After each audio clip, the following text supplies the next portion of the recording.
절교 제일 많이 당하는 혈액형 순위. 친구 관계라는 건 참 묘한 것 같아요. 처음 만날 때는 그렇게 좋았는데 시간이 지나면서 점점 멀어지다가 결국 연락도 끊어지는 경우가 있잖아요. 혹시 혈액형이 이런 관계의 끝에 영향을 미칠까요? 오늘은 절교를 가장 많이 당한다고 알려진 혈액형 순위를 재미있게 살펴보면서 각 혈액형의 특징들을 이야기해 볼게요. 먼저 넷째 자리에는 A형이 올라왔어요. A형 친구들을 보면 정말 섬세하고 예민한 면이 있어요. 마치 고급 와인잔처럼 조심스럽게 다뤄야 하는 느낌이랄까요? 예를 들어, 약속 시간에 5분 늦었는데도 나를 중요하게 생각하지 않나? 라고 생각하거나 농담으로 한 말에도 상처받아서 며칠 동안 연락을 안 받는 경우가 있어요. A형 친구와 함께 영화를 보러 갔는데 제가 이 배우 연기 별로네라고 했더니 그 친구가 그 배우의 팬이었나 봐요. 그 한마디 때문에 분위기가 싸늘해지면서 영화 끝나고 바로 헤어졌던 기억이 나네요. A형은 감정의 파도가 높아서 작은 자극에도 큰 상처를 받을 수 있거든요. 하지만 이런 예민함이 때로는 깊은 공감 능력으로 이어지기도 해요. 셋째 자리는 O형이 차지했어요. O형은 마치 사자 같은 존재감을 가지고 있어요. 자존심이 하늘을 찌를 듯 높고 자신만의 프라이드가 있거든요. 문제는 갈등이 생겼을 때인데요. 일반적으로 친구끼리 싸우면 시간이 지나면서 자연스럽게 화해하는 경우가 많잖아요. 하지만 O형은 내가 왜 먼저 연락해? 라는 마음이 강해서 의외로 관계가 완전히 끊어지는 경우가 많아요. 제가 아는 O형 친구는 그룹 모임에서 의견이 안 맞았을 때 내 말이 맞는데 왜 안 들어줘? 라며 화를 냈어요. 다른 친구들이 달래려고 했지만 결국 너희들이나 잘해라며 단체 채팅방을 나가버렸거든요. 그 후로 몇 년째 연락이 없어요. O형의 이런 모습은 리더십의 이면이기도 해요. 강한 추진력과 자신감이 있지만 때로는 고집으로 비춰질 수 있는 거죠. 이제 둘째 자리인 B형 이야기를 해볼까요? B형은 정말 독특한 매력이 있어요. 자유분방하고 창의적이지만 동시에 자기중심적인 면이 강해요. 마치 예술가의 기질 같은 거예요. 자신만의 세계에 빠져 있다 보니 다른 사람의 감정이나 상황을 놓치는 경우가 많거든요. 예를 들어, B형 친구와 여행을 계획했는데 갑자기 나 그날 다른 일 생겼어라며 취소해버리거나 친구가 힘들어할 때 그런 거 왜 신경 써? 라며 무심하게 넘어가는 시기예요. 처음에는 자유로운 매력에 끌리지만 이런 일이 반복되면 주변 사람들이 이 친구는 나를 배려하지 않는구나 라고 느끼게 되죠. B형은 악의가 없어요. 단지 자신의 방식대로 살아가다 보니 다른 사람의 마음을 헤아리는 게 서툰 거예요. 그리고 드디어 첫째 자리 AB형입니다. AB형은 정말 흥미로운 존재예요.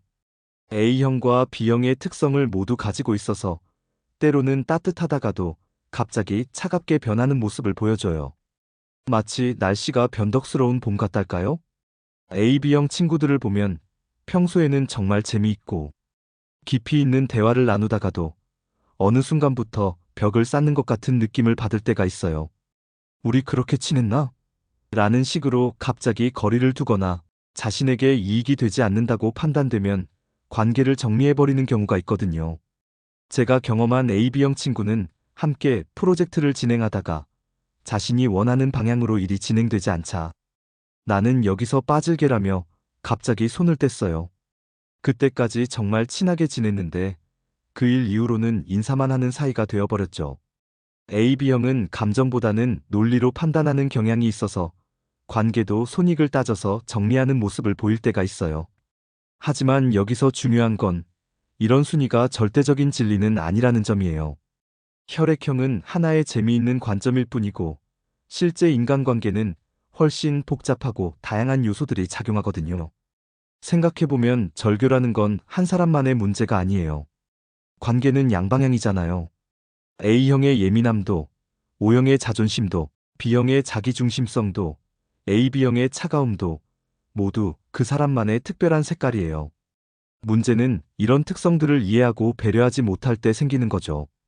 예를 들어 A형 친구가 예민하다는 걸 안다면 조금 더 신중하게 말하면 되고 O형 친구가 자존심이 강하다는 걸 안다면 체면을 세워주면서 대화하면 되는 거예요. B형 친구가 자기중심적이라면 그것도 그 친구만의 매력이라고 받아들이고, AB형 친구가 차갑게 느껴진다면 그 안에 숨어있는 따뜻함을 찾아보려 노력하면 되죠. 실제로 가장 오래 지속되는 친구 관계들을 보면 서로의 다름을 인정하고 받아들이는 경우가 많아요. 쟤는 원래 그래라며 웃어넘기거나, 이런 모습도 내 매력이야 라고 말해주는 친구들이 있잖아요. 그런 관계에서는 혈액형이 뭐든 상관없이 오랫동안 좋은 관계를 유지할 수 있어요. 또한 절교당하기 쉬운 혈액형이라고 해서 나쁜 건 아니에요. 각각의 특성에는 장점도 함께 있거든요. A형의 예민함은 섬세한 배려로 이어지고, O형의 자존심은 강한 리더십으로 발현되며, B형의 자기중심성은 독창성과 자유로움으로 나타나고, AB형의 차가움은 객관적 판단력과 깊이 있는 사고로 연결되죠. 결국 인간관계에서 가장 중요한 건 서로를 이해하려는 마음과 배려하는 태도인 것 같아요. 혈액형 특성을 알아두는 것도 좋지만 그보다는 상대방의 마음을 헤아리고 존중하는 자세가 더 중요하죠. 친구 관계는 서로 다른 두 사람이 만나 만들어가는 아름다운 하모니 같은 거예요. 때로는 불협화음이 날 수도 있지만 그것마저도 관계의 한 부분이라고 생각하며 서로를 이해하고 포용한다면 혈액형이 무엇이든 상관없이 평생 함께할 수 있는 진정한 친구가 될 수 있을 거예요.